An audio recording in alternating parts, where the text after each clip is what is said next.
Oke guys, kita sama Sulaiman akan menuju Hang Tuah Basketball Court di Pati Yunus untuk ketemu sama pebasket sombong, yaitu Denny Sumargo, Densu. Tapi untuk kita mengurangi polusi, kita naik sepeda. Kurangin polusi dan ngasih solusi.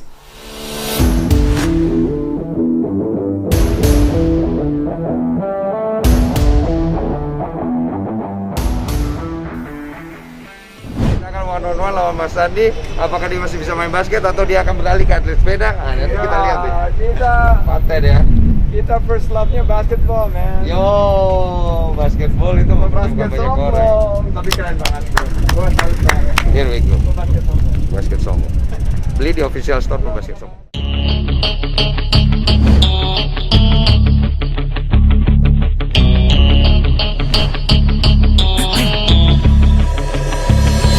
One shot on stage, what you got to play? Generic drops for days, still the people rage. Am I not insane? Can you stop and explain why these drops are so lame? Is money buying you fame? I'm fucking on, I'm killing it with this song. You haters can sing along or go back where you belong. Yeah, there's nothing wrong with giving up, moving on. Cause I took your girl to prom, she can't help but sing this song.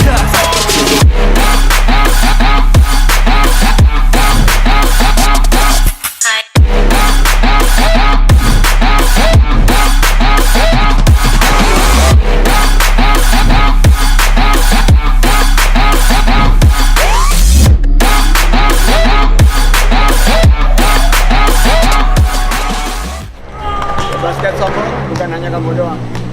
Ini label kita Ultimate You. Yes, Mas. Ini collab dengan para UKM-UKM Indonesia yang lagi terdampak pandemi dan ekonomi yang melambat. Topinya mudah-mudahan bisa dipakai. Wih, langsung dipakai. Dan ini nanti baju. Wah, keren banget, Mas. Thank you so much. Makasih banyak. Ultimate You support for pebasket sombong. Siap. Terima kasih banyak Mas Sandi. Ultimate You ya. Ultimate You. Sukses terus untuk UKM Indonesia, juga maju terus. Saya juga punya sesuatu nih. Oke. Nah, ini UKM juga, Mas. Ini Yes. jersey yang waktu di Satria Muda, Mas. Tuh aku juara 2 kali. Wow, back to back ya. Back to back. 2006, 2007. Masih segel, Mas. Jadi udah bebas corona. Masih segel ya. Ini dibikin sama lokal hero kita. Dulu dan mereka sangat peduli. pebasket sombong ini jersey numbernya 22. Dan saya punya juga jersey buat and my historic jersey. Saya mau kasih ke pebasket sombong waktu saya masih main di Kobatama. Yo, Citra Satria. Number 1 Sandiaga Uno. Numero 1. Yo, thank you, Mas. Ini Thank saya you. jual nggak apa-apa ya, Mas? Nggak apa-apa. Pebasket sombong. Pebasket sombong, pebasket rendah hati. See you. See you. Thank you banget, Bro Denny Sumargo. Aku panggilnya Densu. Siap, Mas. Sekarang call sign-nya pebasket sombong. Dan aku sekarang pebasket rendah hati. Pebasket rendah hati. Nanti kita bikinkan merchandise-nya ya, pebasket rendah hati. Tapi kan gini, gua tuh pernah melihat waktu Bro Denny itu on top of your career ya di basket ya, bahwa setiap kali nama Denny Sumargo disebutin masuk ke court itu pokoknya jadi histeris banget lah, terutama perempuan-perempuan, bukan emak-emak ya, tapi perempuan-perempuan. Nah, pertanyaannya, lebih merasa terkenal sekarang dengan pebasket sombong yang ngehits banget apa pas waktu dulu menjadi pemain? Oh, kalau mungkin dikenal orang, mungkin sekarang kali ya, lebih dikenal ya, Mas ya, karena aku udah banyak ngerjain hal-hal di entertain, mulai dari main film, hosting juga di acara adventure, terus juga produk dan lain-lain, terus juga bikin konten sekarang ini. Tapi kalau lebih prestis, aku ngerasa sih emang lebih prestis zaman dulu ya, saat kita masih main basket ya. Aku nggak tahu, Mas Andi ngerasa gitu? Ngerasa banget. Dan Iya. apalagi waktu masih zamannya Kobatama ya. Iya. Waktu itu kan we play in small cities ya, kayak Kediri, small club, dan waktu itu main di Aspak ya. Iya. Tapi itu awalnya Kobatama itu your first club tuh di Aspak ya? Di Aspak, Mas. Gimana cara ngerekrutnya waktu itu? Waktu itu Pak Kim Hong ya? Pak Kim Hong, Pak Irawan. Aku ikut PON. Dia Main di provinsi mana waktu di itu? Sulawesi Selatan. Oh, Makassar ya? Makassar. SMA Makassar ya? SMA Makassar. Cuma kita underdog banget. Jadi emang kalau ibaratnya nih kalau pemusatan pertandingan kan dikasih tempat tinggal ya. Kita tuh paling belakang dekat hutan-hutan. Tahu kan Mas? Gitu nggak sih dulu? Iya kan? Kita dikasih yang paling jelek gitu.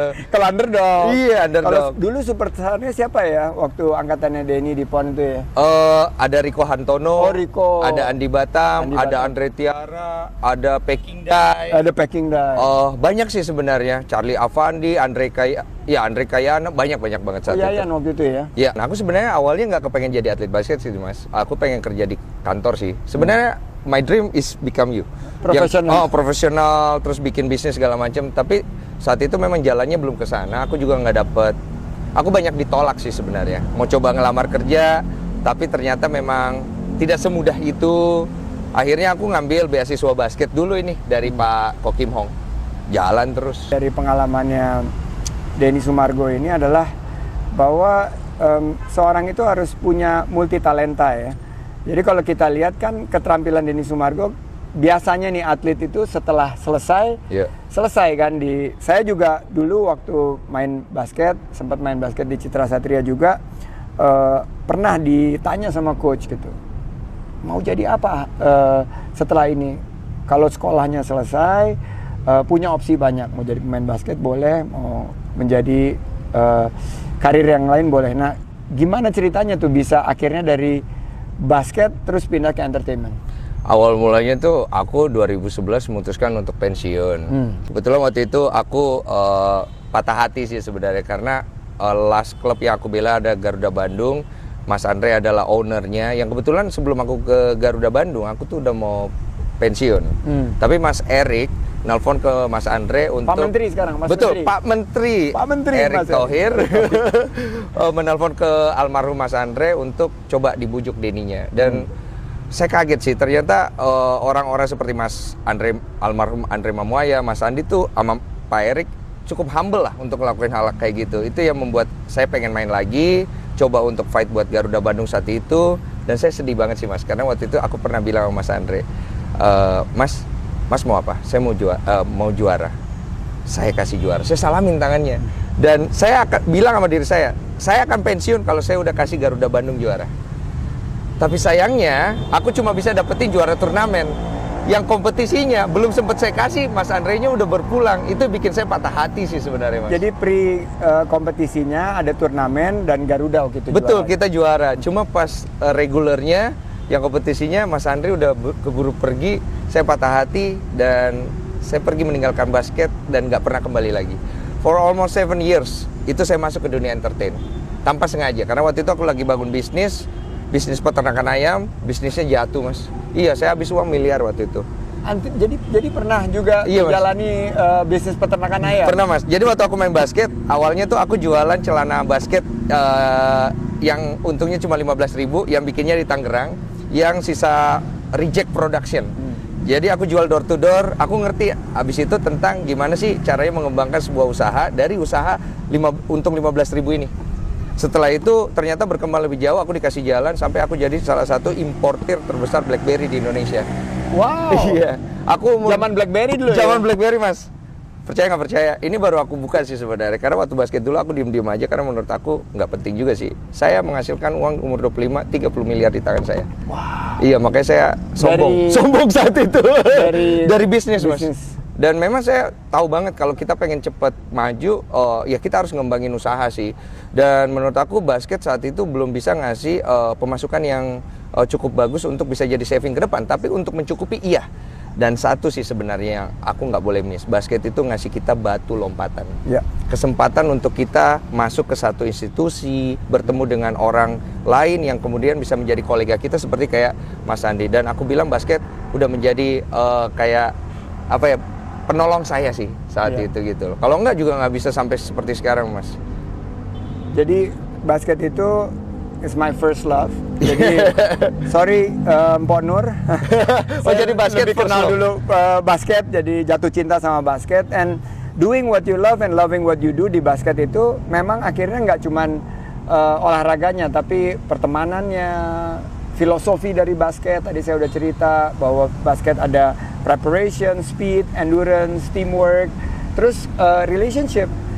Erick Thohir, Andre Mamuaya, Dan masih banyak lagi. Masih banyak lagi. Itu semua kita dapatkan di basket. Tim favorit NBA? So far sih aku punya 2 ya, Chicago Bulls ya karena ada Bulls Michael of Jordan the ya. 90s? Yoi. Oke. Tapi sekarang sih udah nggak favorit ya karena udah turun banget. Terus LA Lakers because I love Kobe Bryant so much. Oh, sorry. Rest in peace, Mamba. Yoi, rest in peace Mamba. Dan masih itu sih. Dan kemarin mereka juara. Tapi aku nggak terlalu adore LeBron. Aku lebih adore Kobe karena aku main di eranya dia. LeBron is too good to be true sih sebenarnya. Nggak ada. Dia terlalu kuat sih menurut aku. Dia terlalu superhero. Aku lebih suka Kobe Bryant. Nah, kemarin final nonton full. Oh, nggak nonton full. Aku cuma nonton game ke-6, ke-5 apa ke-6? The final game. Iya, the final game. Team of the future-nya apa? Miami atau Golden State atau balik tetap Lakers? Dallas, Okay. Dallas. Kemarin NBA season itu dilakukan dengan bubble concept. Iya. Yaitu mereka dikumpulkan di Florida. Iya. Dan IBL kemarin nyoba juga dan gagal. Iya. For whatever reason. Menurut sebagai mantan pemain basket dengan full contact kayak gitu, jalan nggak sih sistem bubble kayak begitu untuk melawan COVID-19 ya? Sebenarnya so far kan kalau memang secara protokol kita benar. Artinya dengan konsep itu supposed to be okay dan aman gitu loh. Cuma problemnya adalah sekarang ini sistem yang ada membatasi kita untuk pergi lebih jauh. Karena sistem yang dibangun di sana dan di Indonesia kan berbeda untuk menanggulangi COVID ini gitu loh. Kalau dengan sistem bubble itu menurut aku sebenarnya akan baik-baik aja. Yang penting semuanya ada tes COVID, and then kemudian mereka juga di karantina, and then mereka dipusatkan, dan itu kan mereka juga nggak ada penonton. Jadi penontonnya itu online semua gitu, and then liganya masih tetap bisa jalan dan akhirnya bisa selesai dengan baik gitu loh. Karena kalau kita menunggu COVID ini baru kemudian kita produktif, mau sampai kapan? We never know gitu loh. Kalau kita mau menyalahkan COVID ini, apa untungnya buat kita gitu loh. Kalau kita mau menunggu dan menunggu, kita mau makan apa di rumah gitu loh. Oke, IBL, you play di Kobatama, NBL sempat, IBL. Kalau dilihat dari kualitas basket ini kan sekarang udah popularitasnya udah cukup tinggi juga ya, udah lumayan lah dibanding sepak bola, bulu tangkis dan lain sebagainya. Menurut Bro Densu, apa yang bisa kita kontribusikan supaya industri bola basket kita lebih baik ke depannya? Ya sebenarnya saya kepengen Mas Andi jadi Menteri Olahraga sih. Itu yang supaya bisa turun ke situ. Iya ke sana sebenarnya. Karena gini Mas, kita nggak bisa bohong bahwa sistem itu akan mempengaruhi jalannya segala sesuatu termasuk industri dan perekonomian itu gitu loh. Dengan adanya leadership yang bagus yang bisa catch up dengan milenial juga dan kondisi yang zaman sekarang, kita bisa membuat sistem yang baik untuk bisa membuat basket itu menjadi hidup dan menjadi sebuah industri yang bisa memberikan lapangan kerja, bisa memberikan harapan, bisa memberikan mimpi, bisa memberikan semangat, dan yang paling pasti kan memberikan sportivitas. Itu sebenarnya akhirnya nggak kebangun. Kenapa? Karena ada terputus nih antara swasta dan pemerintah. Kita harus kasih jembatannya sehingga bisa berkolaborasi dengan baik. Karena itu bisa dilakukan oleh pemerintah. Dan kita perlu support seperti itu. Makanya aku bilang kalau Mas Andi masih punya keinginan ya boleh lah Menteri Olahraga ya, kita dukung ya. Kalau enggak saya bersaing sama Mas Andi dia jadi Menteri Olahraga gitu. Cocok juga sih Bro bisa jadi olahraga. Kenapa enggak? Kenapa enggak Denny Sumargo? Enggak saya asisten. Ini wakil ya. Oke, pertanyaan terakhir. Subscriber 10 juta atau back to back championship? Back to back championship itu gampang banget jawabannya. Iya, itu lebih prestis daripada hanya mengedar AdSense doang, Mas. Oke, terakhir lagi bahwa main basket tanpa penonton. Kelihatannya ini 2-3 tahun ke depan kita kemungkinan main basket tanpa penonton. Ada nggak pesan penutup untuk para pemain basket era sekarang yang kemungkinan nggak ngerasain zaman kayak Bro main wah teriak-teriakin begitu? Kedepannya mungkin akan banyak kondisi yang tidak nyaman lah. Pastinya sebagai kita atlet basket, yang pengen coba memberikan kontribusi tanpa adanya suara-suara atau teriakan-teriakan, itu akan menjadi sebuah pertandingan yang akan sangat berbeda. But remember, keep doing it, keep produktif, karena one day kita akan menabur sesuatu yang baik buat kita tuai sendiri. Gue percaya masa COVID ini akan berlalu, tapi gue juga percaya kita nabung dari sekarang. Keep produktif, tetap berlatih, ingat, jangan pernah merasa puas, karena di atas langit tetap ada langit, dan langit tidak pernah memberitahu seberapa tingginya dia. Alright. Denny Sumargo, pebasket sombong bersama pebasket rendah hati. Rendah hati. Thank you guys. Tetap di Sandi Uno Open for Business, dan jangan lupa subscribe di Sandiaga Uno TV, Sandi Uno Open for Business. Thank you very much. Thank you. Pencet loncengnya. Alright. Lonceng. Oke.